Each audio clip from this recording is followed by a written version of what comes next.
Hi friends, జీవన రేఖ లోపల మనము కొన్ని ప్రశ్నల గురించి కొన్ని విషయాల గురించి తెలుసుకుందాం ఫ్రెండ్స్. ఏంటివి అవి అంటే ముఖ్యంగా మనము నాలెడ్జ్, జ్ఞానం అంటే ఏమిటి?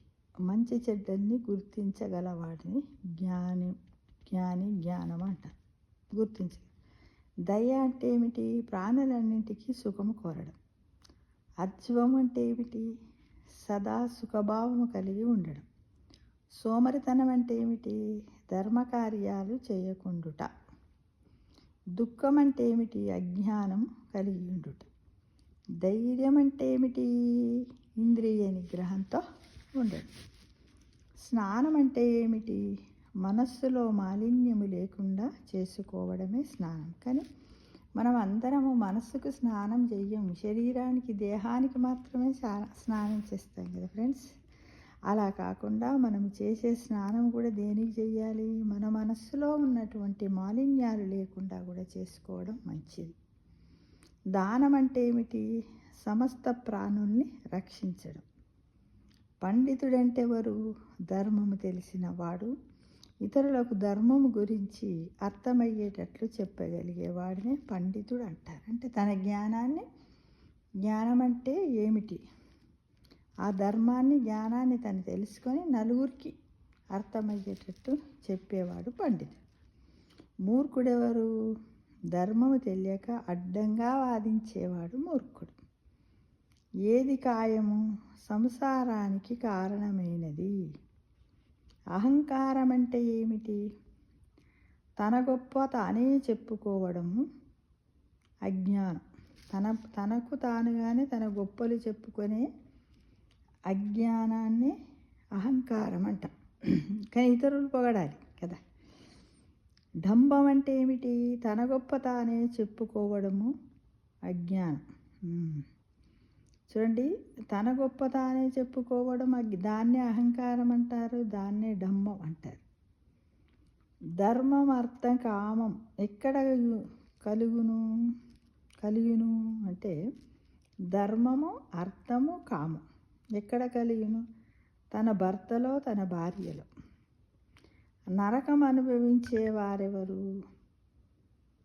ఆశ పెట్టి దానం ఇవ్వనివాడు, వేదాల్ని, ధర్మశాస్త్రాల్ని, దేవతలని, పితృదేవతల్ని ద్వేషించేవాడు, అస్సలెన్నడెవ్వరికి కూడా ఏమి దానము చెయ్యని వాడు నరకాన్ని అనుభవిస్తాడట. లాభాలలో గొప్పదేది? ఆరోగ్యం. సుఖాలలో గొప్పదేది? సంతోషం. మానవునికి జీవాధారం ఏది? మేఘం. ఇలా చాలా ఉన్నాయి ఫ్రెండ్స్. మనకి ఎంతో తెలియని చాలా ఉన్నాయి. తెలుసుకోవడానికి ప్రతి ఒక్కరం కూడా మనము ప్రయత్నించాలి ఫ్రెండ్స్. ఎందుకంటే ఏది తెలియకనే మనం ఎలా ఉన్నామంటే, ఒక త్రిశంకు స్వర్గం అంటే ఏంది? అటు భూమికి, ఇటు భూమి కింద కాకుండా ఆకాశంలో కాకుండా మధ్యలో వెళ్ళాడుతూ ఉన్నాం. కాబట్టి మనకి జ్ఞానం చాలా అవసరం ఉన్నది.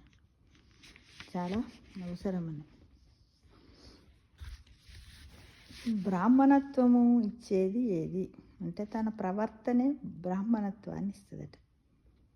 మంచిగా మాట్లాడే వారికి ఏమి దొరుకుతుంది? మైత్రి అంటే స్నేహం దొరుకుతుంది. ఆలోచించి పనిచేసేవాడు ఏమవుతాడు? అందరి మెప్పు పొంది గొప్పవాడు అవుతాడట. అందరి మెప్పు పొంది గొప్పవాడు అవుతాడట. అంటే ఈ విధంగా మనకు తెలియని చాలా ఉన్నాయి. సిగ్గు అంటే ఏమిటి? చేయరాని పనులంటే జడవడమట. నాకు ఈ పనులు, ఆ పనులు నాకు రాదురా అంటారు, దాన్ని సిగ్గు అంటారట. ఈ విధంగా చాలా ఉన్నాయి. లోకాన్ని కప్పి ఉన్నది ఏది? అజ్ఞానం. అనోదకాలు వేని యందు ఉద్భవిస్తాయి. అనో ప్లస్ ఉదకాలు వేని యందు ఉద్భవిస్తాయి. భూమి, ఆకాశములందు ఉద్భవిస్తాయి. లోకానికి దిక్కు ఎవరు? సత్పురుషుడు. అంటే ఈ విధంగా చాలా ఇవన్నీ ఏంటి అంటే యక్ష ప్రశ్నలు. ధర్మరాజును పరీక్షించుటకట యమధర్మరాజు యక్షుడి రూపంలో ఉండి 72 చిక్కు ప్రశ్నలు అడిగాడట. ఆ కాలంలో ఈ విధంగా రామాయణంలో, భారతంలో, భాగవతంలో ఎవ్వరికి కూడా తప్పలేదు. ప్రశ్నలకు జవాబులు చెప్పుకోవడం ఎవ్వరికి కూడా తప్పలేదు ఫ్రెండ్స్. కాబట్టి ఇన్ని ప్రశ్నలు అడిగాడు, 72 యక్ష ప్రశ్నలు అడిగాడట యక్షుడు. ధర్మానందన, నీ జవాబులు నన్ను ఆనందపరిచినవి. నీ తమ్ములతో ఒకరిని బతికించదని, ఎవరిని బతికించాలో చెప్పు అని యక్షుడు ధర్మరాజును అడిగాడు. యక్షుడు, భీమార్జులను వదిలి ఈ నకులని ఎందుకు ఎంచుకున్నావు అన్నాడట. ధర్మరాజు, మాద్రి కుంతి అని 2 తల్లులు మాకు. కుంతి కొడుకులో జ్యేష్ఠుడను నేను బతికాను. కావున మాద్రి సుతులలో కూడా జ్యేష్ఠుడు ఉండవలే కదా, అందుకోసమే నకులుండి బతికించమని నేను అడిగినా అంట. అక్కడ ధర్మయుక్తంగానే అడిగింది చూడు. తన తల్లికి కుంతికి పుట్టిన వాళ్ళే బతకాలని అడగలేదు కదా ధర్మరాజు.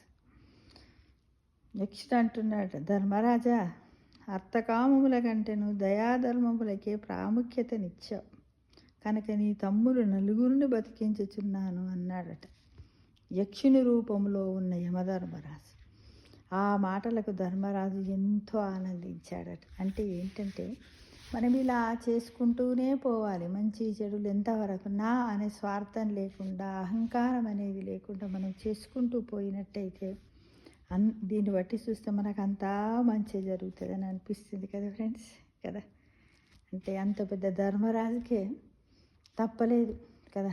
ఎవరు ధర్మరాజుని ఎవరు అడిగారు? యమధర్మరాజు యక్షిని రూపంలో 72 ప్రశ్నలు అడిగాడట ఫ్రెండ్స్. అందులో నేను కొన్ని మాత్రమే మీ ముందు వీడియో రూపంలో ఉంచుతున్నాను. అంటే ఈరోజు మన జీవనరేఖ శీర్షికలో యక్షిని యొక్క ప్రశ్నలకు ధర్మరాజు జవాబులు అనేదన్నమాట ఈరోజు ఎపిసోడ్. ఓకేనా ఫ్రెండ్స్? సర్వే జన సుఖినో భవంతు.